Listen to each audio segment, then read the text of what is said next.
This video is for anybody who is even remotely interested in tanks. Hello there, my name's Jeff Smith. It doesn't matter if you're a veteran tank crewman like me or a member of the general public aged between 9 or 90. If you have an interest in tanks, then the date of the 20th November 1917 should be firmly embedded in your mind. On that day, 100 years ago this year, 346 fighting tanks, similar to this one behind me here, advanced across a 10 kilometre wide stretch of French countryside just southwest of the town of Cambrai. They advanced in front of the infantry and cavalry support units, and their aim was to break through the infamous Hindenburg Line with its mass barbed wire, trench and fortified machine gun defences. On that first day of the Battle of Cambrai, the advance was so successful that some of these tanks advanced 5 miles behind the German lines. At that time of the First World War, an astonishing achievement. Once the folks back in the UK had heard of what had happened, church bells were rung throughout the whole country. The first time that had happened since the start of the war. It's quite clear that because of what happened on that first day of Cambrai, the tank was firmly established itself as part of the military arsenal at this time of the British. I would also argue that if Cambrai hadn't happened, it could be that the development of the tank may not have happened at all. They may have stopped it completely. And that would have meant that all you thousands of folks out there playing World of Tanks and Armoured Warfare on your computers would still be playing Mario now. So, as I said earlier, this is the centenary year of the Battle of Cambrai. And as part of the celebrations for that, myself and other British Royal Tank Regiment veterans from the 70s and 80s, we're going to take part in a charity walk across the original battlefield on the 20th November this year.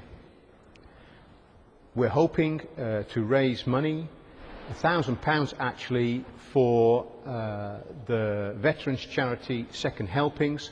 And Second Helpings does fantastic work in helping veteran tank soldiers and their families.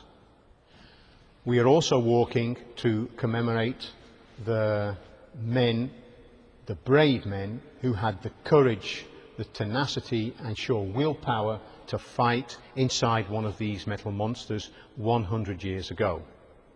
And of course, to remember those tank crewmen that paid the ultimate sacrifice. But we need your help. We want to produce a number of exclusive T-shirts to help our fundraising campaign, but also to increase the awareness of this particular part of the history of the tank. That's why today we're launching a T-shirt design competition, and we're looking for 3 unique designs. We are looking for something that symbolises the courage and bravery of the men that took machines just like this one onto the battlefield at Cambrai. Doesn't matter if you're young and old, anyone can enter except serving and ex-military personnel. So, if you're interested in tanks, get those creative juices going and give the competition a go.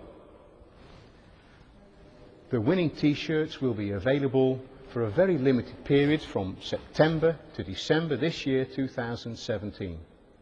Go on, give it a go.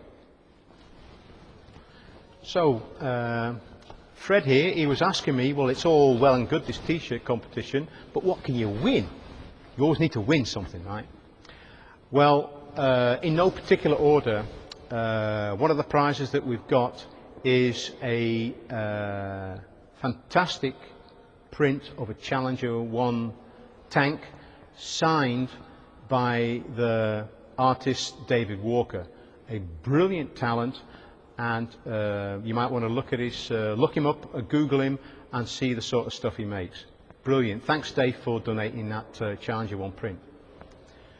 The second prize that we have at the moment is a commemorative World War I Mark IV pin, similar to the one that I'm wearing here, and that's been made available by Military Remembrance Pins.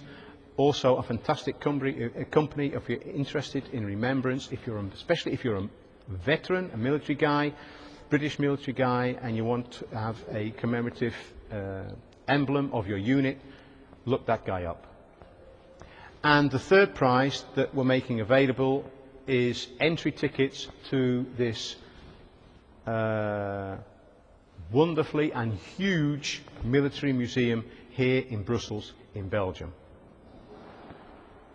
So, does that answer your question, Fred? Well done, mate. Okay, let's carry on with the video. I forgot to mention earlier that, of course, each prize winner will get a copy of their own T-shirt. Of course they will get that. Anyway, your entries for the competition, it should be in JPEG format, it should be a minimum of 2 MB and a maximum of 10 megabyte in size, and you need to send your entry attached in an email and make the subject of the email Cambrai T-shirt and send it off to the email address cambrai100walk@gmail.com. Okay? You've got until Friday the 23rd of June to send in your entries. Myself, David Walker, and a retired Royal Tank Regiment officer will be judging all the entries, and we hope to make the winners, declare the winners by the end of August. If you're no good at designing T-shirts, and maybe if you're interested in following our progress leading up to the walk, or maybe you want to learn a little bit more about tanks and tank crews, we've got ourselves a Facebook page where you can feel free to come along and browse through that Facebook page. In Facebook, search for Cambrai Charity Walk and you'll come across us. Of course, I'm also going to say, if you could, we would really appreciate any donation of any amount that you could to help us with our fundraising campaign, to help this Second Helpings charity continue doing this fantastic work that they do for tanky vets and their families. The link to the fundraising website page is also, you can also find that on the Facebook page or in the comments underneath this YouTube video. Thanks. Well, I'd like to thank you for watching this video, and if you're taking part in the competition, the best of luck. So, it's goodbye from the Mark IV tank here in the Brussels Military Museum, from myself and from my mate Fred. Bye bye now.